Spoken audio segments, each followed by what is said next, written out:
20 अगस्त को भैंसा शहर के पुलिस स्टेशन में एएसपी अविनाश कुमार ने भैंसा शहर के नौजवानों को पुलिस स्टेशन तलब करते हुए एक मीटिंग का इनेकाद अमल में लाया।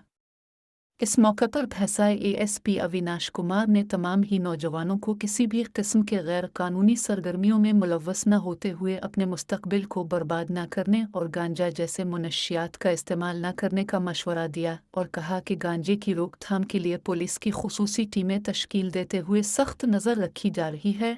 लिहाजा उन्होंने इस मौके पर तमाम ही भैंसा के नौजवानों से ख्वाहिश की कि वो नशा आवर अशिया की फ़रोख्त में मुलव्वस अफराद के बारे में पुलिस को मालूमात फ़राहम करने को कहा और इत्तला देने वालों की तफसीलात राज में रखी जाएगी।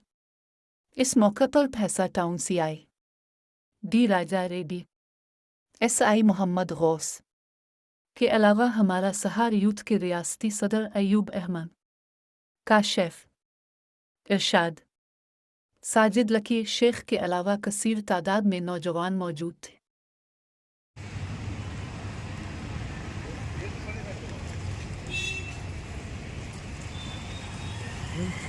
मेरे इंस्ट्रक्टर थे अजीम करके, हेड कांस्टेबल है अजीम, हेड कांस्टेबल आपने जानते हो ग्राउंड में। ग्राउंड पता है आप लोगों को? नहीं आइडिया। जैसे तेलंगाना में पहले बहुत नक्सल था, अभी भी है थोड़ा बहुत है, और पहले बहुत था, आदिलाबाद में बहुत था।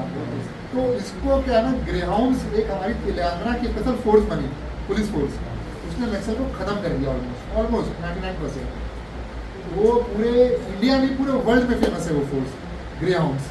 गूगल करना कभी, उसमें कौन लोग हैं? तो तेलंगाना की पुलिस वाले लोकल लोग थे। बहुत extraordinary force, best in India, best in south Asia.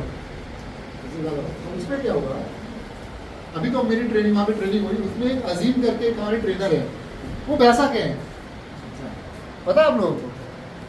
मैं उनसे रिक्वेस्ट किया था कभी आकर बात करें, वो वैसे लोगों को आइडल बनाना चाहिए। पूरे तेलंगाना के पुलिस को वो ग्राउंड को ट्रेनिंग दे रहे हैं।